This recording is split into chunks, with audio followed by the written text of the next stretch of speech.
me take my slippers off and get comfy. I have my tea, I have my laptop with all of my notes, and I'm ready to just get into this video. I'm super excited. This is actually the first video that I'm filming for 2022.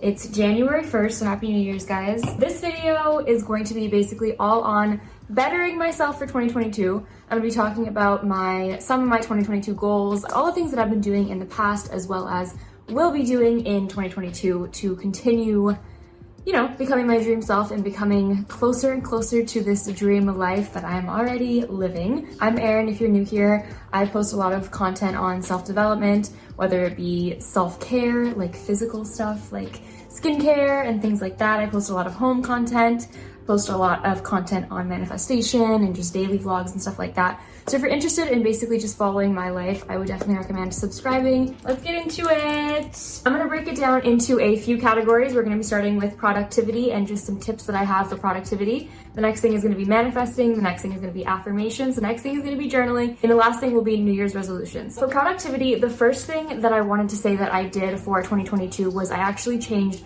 my home screen on my phone. I have basically put all of the apps that I am okay with using 24/7 more frequently than not on the homepage of my screen. I had some apps on my home screen that I don't actually use that frequent or that I don't want to be using that frequent. So for example, TikTok was one of them. I've noticed for me, I've also heard other people talk about this, it does kind of have a little bit of like a toxic trait to it. So I wanted to put that in a separate folder on a different screen. That way that is not the social media that I just automatically go to. But yeah, I basically just rearranged my phone so that it's going to help benefit me rather than hold me back, if that makes sense. Next thing I want to talk about is the Notes app. So I am obsessed with the Notes app on my phone. I have a lot of things for my notes, so I'm going to show you guys a little like clip of what I have on my phone. So I have things like just regular documents and things like that that I need to have just saved. I literally record my dreams sometimes. Record, that's a weird word to use, but I'll basically like write down some notes from my dreams when I have them sometimes.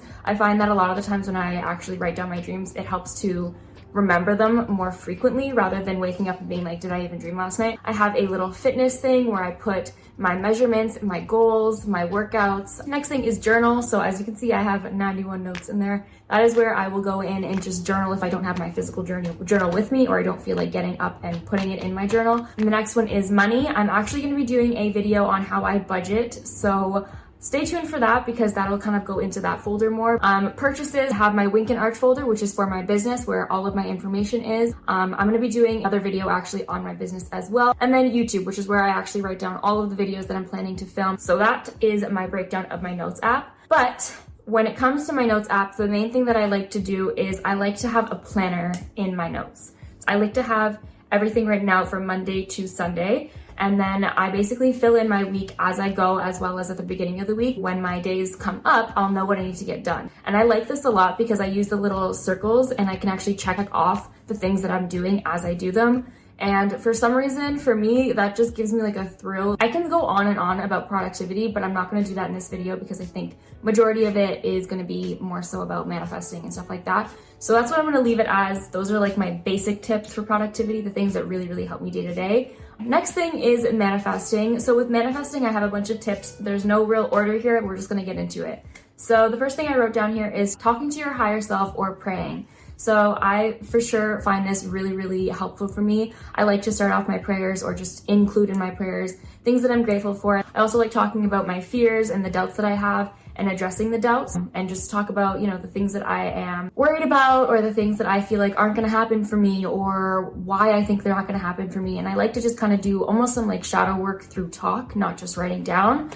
This is also really, really helpful in therapy. If you're someone who feels like you kind of get lost in your thoughts, I would definitely recommend therapy. It has helped me tremendously. Next thing that I want to talk about is window shopping. I'm just going to read off what I wrote here. So it says, looking at items that you intend to get when you are able to. This has to be out of excitedness.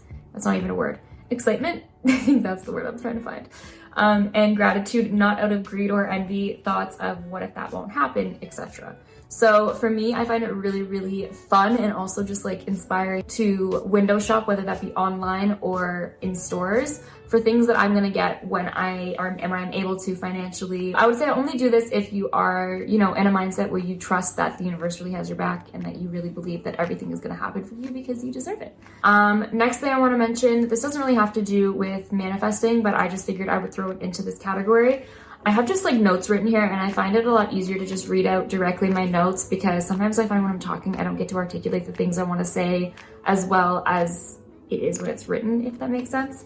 So I'm just going to read some of the stuff that I have written here. So dealing with negative thoughts, it says, whether it be coming up with worst case scenarios, mean thoughts about yourself or others, etc., realize that your mind is just trying to protect you in some way. It could be that it is worried that a scenario is going to happen. It's afraid that you're going to let yourself down. Give your negative thoughts what they need. Realize that they are trying to protect you and tell them what they need to hear in order to be released. Treat them as a child rather than feeling into them or fighting them. So I find a lot of the times with negative thoughts, we don't always realize it, but we end up fueling them by being like, oh, like, now why are you thinking that? Like, oh my God, you think so shit about yourself, like, da da da da.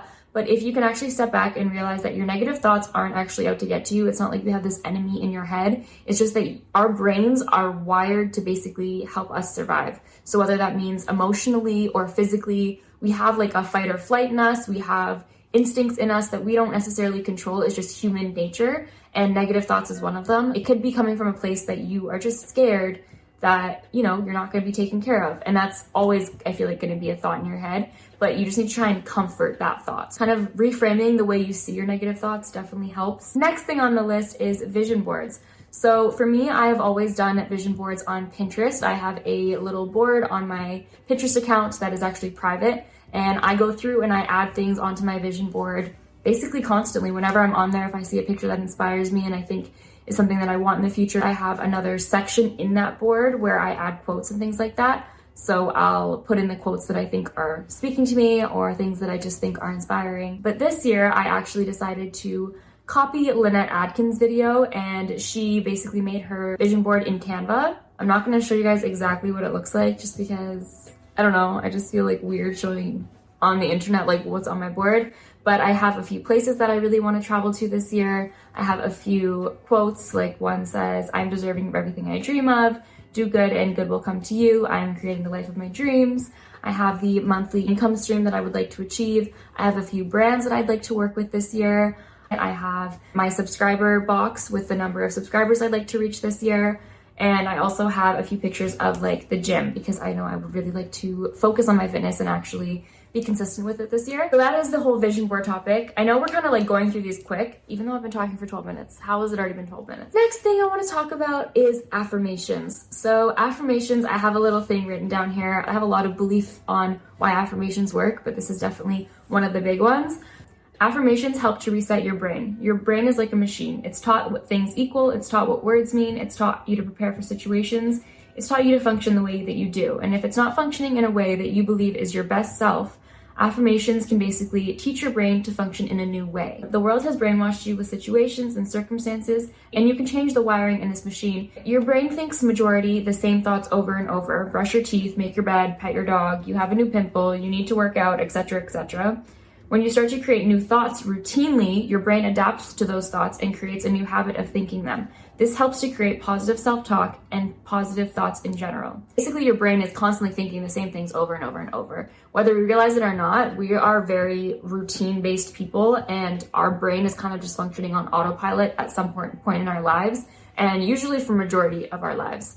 And when you start to add in these random things that you're just saying to yourself, whether that be I am successful or I am grateful or I am loved or all of these things, your brain will slowly start to be like, okay, we've actually been saying this to ourselves kind of frequently, like, okay, like, yeah, we'll keep this one, like we'll keep this belief or this thought or this wiring in our brain, and it'll actually adapt it. You know, your mind creates your reality, as we know. So believing those things is going to end up making your real life in front of you flourish, if that makes sense. Hopefully you get what I mean. I wanted to just mention meditation, in my opinion, helps to open your mind. It widens it. It gives it space and is almost like taking a walk for your brain or giving it extra love or attention. So I find a lot of people don't like meditation because they're like, I can't focus or I can't get my brain to be quiet or all of those things. And a good way to think about it is that you don't need to get your brain to be quiet. You just need to almost be accepting. Like, one of the main things that I like to do is really focus on the breath. So like, I'll do it with you right now. So what I like to do is I do a really deep breath. I like to hold it for a little bit, and then I like to exhale. And I like to focus on the feeling of the air actually entering my body, feeling it go through, and then feeling it as it comes back out. So really focusing on the actual air, as well as like you can count. Sometimes that used to help me in the beginning. I would count as many, I would usually count, I think it was like 6, 7, 8 or something like that. So I'd like breathe in for 6 seconds, and I would like count like 1, 2, 3 in my head, obviously, because I'm breathing. And then I'd hold it for 6 or 7, and then breathe out for 8. My therapist actually told me that when we were cavemen, that we have this instinct that something is wrong. And there's actually a gland or something like that. If you push against it, it basically signals to your brain that everything is okay. I can't remember the exact science that she told me, but pretty much when you take a really deep breath in and you hold that air and your stomach is like full, and then you push out all the way and you're almost like sucking in because you're pushing out so far, like all of the air, you end up pushing against that thing, and it signals to your brain that everything's okay. So even literally the other day I was drunk and I almost threw up, and I did this, I like crouched over and I like did the really deep breaths. It stopped me from throwing up. Like, I don't know if it's a mental thing or what, but it works. That has really helped me when it's come to practicing meditation. I wasn't always that great at it. There's still times where I meditate and my brain just won't stop running, but I've become very accepting of it. You almost have to treat it as if it's not your own thoughts. Like, you kind of are just like watching them. Everyone says that, and it's really hard to understand if you're not doing it and if you haven't been able to do it. Just be patient with yourself, because the more that you get frustrated with the fact that you can't do it, the further you're getting from that meditative state. So patience, patience, patience. Next thing I want to talk about are some journal prompts that I have done. What bothers you the most about people? So other people in your life. What bothers me the most about myself? What are your greatest accomplishments so far? What are some things you thought you would never get over, and how did you? What do you not want anybody else to know about you? Whom do you admire the most and why? And then some New Year's resolutions that I'm just going to tell you guys that I have for myself are, I want to cook full meals more frequently, because as of right now, I order food in too frequently, and I also just don't make full meals. I'll make like snacks throughout the day. I want to exercise 2 times a week, post 1 YouTube video a week, post on Instagram once a week, and then the next one is journal, meditate, and pray 3 times a week. So I do pray pretty frequently, I would say. I kind of just pray whenever. But with meditating and journaling, I definitely do get like sloppy with it, and I do see a difference in myself when I am doing it. I do need to make it a bigger priority to actually do it. Those are a few of the things that I wanted to just, spit out at you guys. Hopefully something in it was helpful. I really am excited to see what 2022 brings. Thank you again for watching. If you're new to my channel, please do subscribe. I would love to have you. And yeah, okay, bye.